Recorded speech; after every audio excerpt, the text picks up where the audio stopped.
first you have some time to look at questions 1 to 5.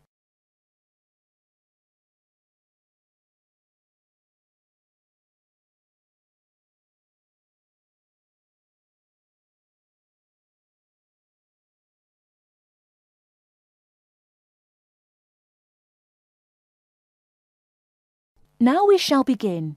You should answer the questions as you listen, because you will not hear the recording a second time. Listen carefully and answer questions 1 to 5. Kingsbury College, can I help you? Oh, hello. I'm ringing to find out about one of your courses. Yes. Is that a daytime or an evening course? Evening. Right. I'll just get a few details from you, if I may. Fine. Could I have your full name, first of all? It's Peter Wright. That's Wright. OK. And I don't need to know your exact age, but can you tell me which of these age groups you belong to? 18 to 25, 26 to 35, 36 to 45, or over 45? 18 to 25.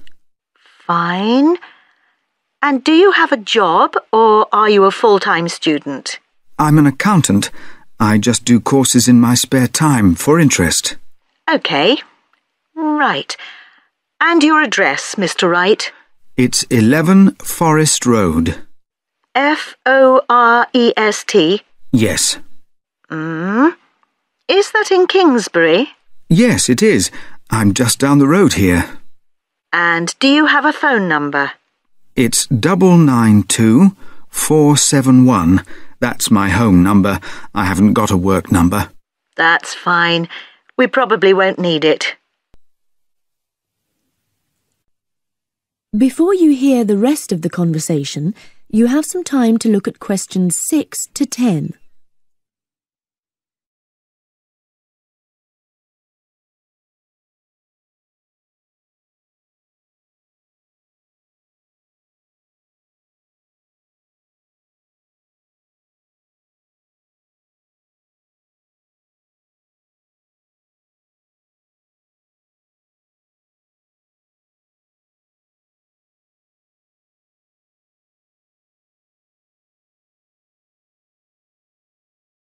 Now listen and answer questions 6 to 10.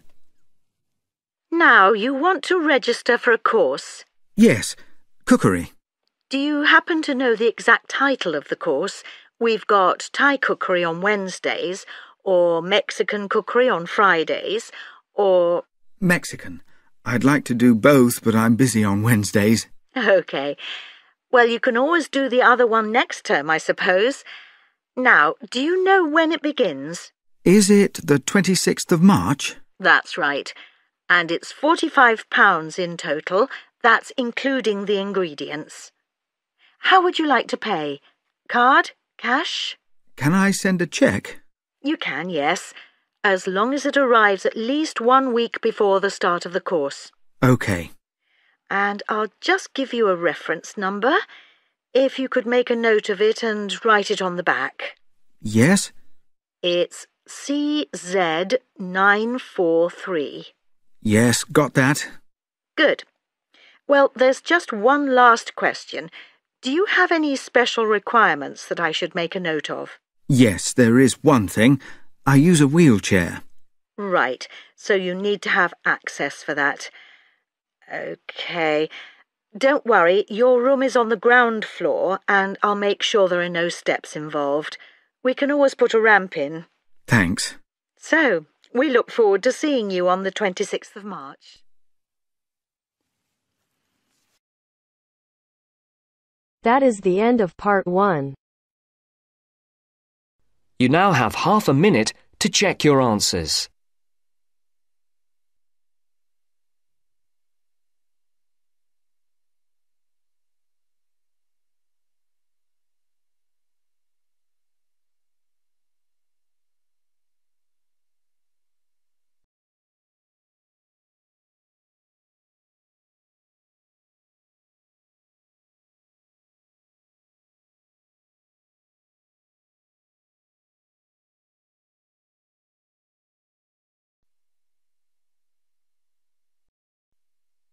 Now turns to Part 2.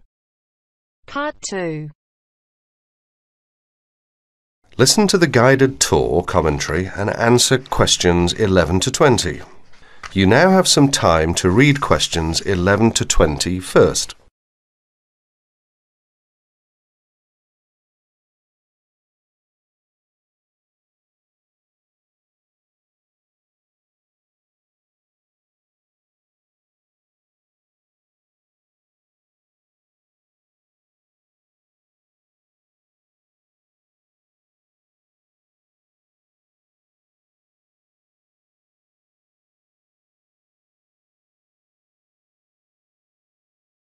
Welcome to the library tour.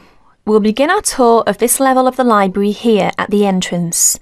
Then we'll go in a clockwise direction. So, first of all, over here on the left, next to the entrance, is a touchscreen information service. These computers can be used at any time to get general information about the library and how it works. In front of the touchscreen information service are the catalogues. As you can see, it's a computerised catalogue system and it's very easy to use. The catalogues are linked up to the other libraries at the university. So make sure you check which library a book is in when you are trying to locate a particular item. Next, along here on the left, we have the circulation desk for borrowing and returning books. The returns area, the place for returned books and other items, is at the end of the circulation desk, near closed reserve. Closed reserve, as most of you probably know, is a collection of books that are in high demand, so they are on restricted circulation. If a book is on closed reserve, you can only borrow it to use within the library for 3 hours at a time. Over there in the corner are the shelves for newspapers. The library has an extensive collection of local and international English language newspapers. They are kept on those shelves for 1 month and then stored elsewhere. As we continue on our tour, around to the right, this large central section is the reference section. Reference texts cannot be borrowed for use outside the library. They must be used within the library. All these shelves in the centre of this level are the reference section. Now, the stairs here on the left lead to level 2 only. On level 2 are most of the law books. To go up to the other levels of the library, you have to use a lift. Beside the stairs are the restrooms for this floor. Now, as we walk around this corner to the right, this large room on the left is the Audio-Visual Resource Centre. You can come here if you wish to listen to a tape or watch one of the library's videos. Next to the Audio-Visual Resource Centre is the photocopying room. There are 15 copiers for student use, and we've recently added a colour copier. The system for copying uses cards, not coins. You can buy a photocopy card from the technician in charge of the photocopying room or from the information desk if he isn't here at the time. On our right, these work tables are for student use, especially for small groups to work together, or you and your colleagues can use the conference room, which is that small room there next to the lockers. You can work on group projects in the conference room without disturbing anyone, and there's a conference room on each level of the library. The round desk in front of the lockers is the information desk. If you need help using the catalogues or you need to organise a loan from another library, the information desk is the place to come. And finally, here, beside the exit doors, these 2 shelves contain current magazines and journals. Like the newspapers, they are kept here for a time and then stored elsewhere. OK, that's the end of the tour of this level of the library. I'll leave you to look around yourselves now, and if you need any further help, please ask at the information desk. That is the end of Part 2. You now have half a minute to check your answers.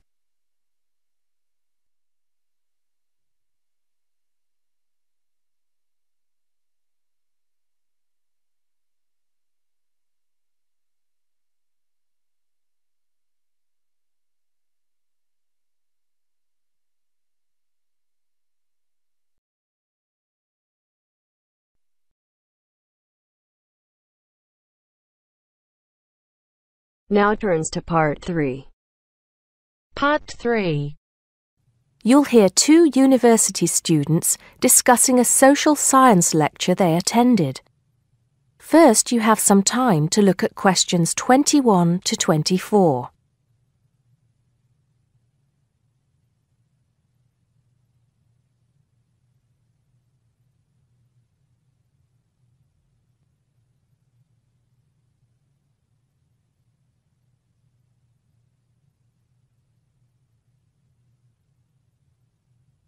Now listen carefully and answer questions 21 to 24. Did you go to the first social science lecture yesterday? Yeah. Didn't you see me there? No. I was trying so hard to understand the lecturer. What didn't you understand? A lot of it, really. For example, he said we needed to study history as part of the course, but I didn't get why. You probably missed it. He said early on that we need to learn from our past mistakes. Right. But he also said we need to put ourselves in the place of our ancestors. Why is that? I think the point is that it's not enough to know how they lived and what they did. We need to know what they thought. I see. And I've written transferable skills in my notes next, but I have no idea what that means. If you study social science, you learn skills that you can use in a job. Oh, right. Is that all? Okay, but why is that? The point he made was that in studying social science, you use a flexible and adaptable approach to learning. Before you hear the rest of the conversation, you have some time to look at questions 25 to 30.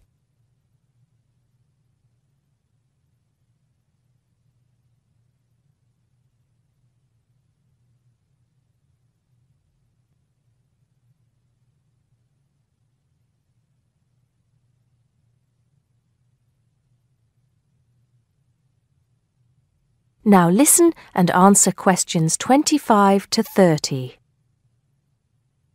He also kept mentioning all the other subjects we will need to study as part of the course. I didn't write them all down, did you? Some of them. I think I can make sense of my notes. The first one was anthropology, which he said would cover prehistory and archaeology as well. Okay. Then there's economics. I wrote down that this was not meant to mean that we will spend all our time looking at economic theory, but more that we need to see how humans behave. That's good. I don't think I could handle economic theory. He said something about education too, didn't he? Yeah. He said we'll be looking at how cultural information is handed down from one generation to the next through teaching children. He said we'd be focusing on geography too, but I can't really remember which aspects. Can you? I noted it down, I think. Here we are, yes, particularly in relation to urban planning. It's law that I got confused about. I didn't understand why he linked that to economics. I think he meant that laws affect the way wealth is distributed. That makes sense. Now, what are the science wars? Okay, I did get that. The science wars are about how social science collects information. In sociology and social work, and in social science generally, they can only study patterns of behavior and observe. If you compare that to the way scientists work in physics or chemistry, it's very different because they use specific experiments that can be tested and which give concrete answers. Social studies is often accused of being unscientific. That's all. Okay. But it still looks like a good course, doesn't it? You don't have any regrets, do you? None at all. I'm looking forward to it.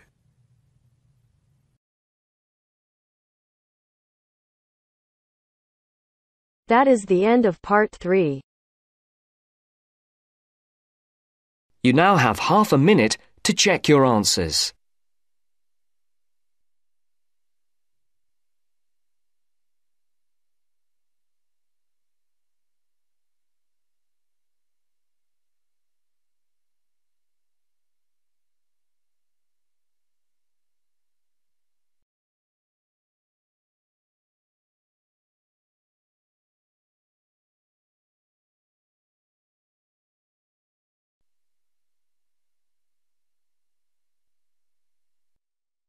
Now turns to Part 4. Part 4. I'd like to talk about the changes to our leisure time, and I'll start by talking about lifestyle changes over recent years for women. First, you have some time to look at questions 31 to 40.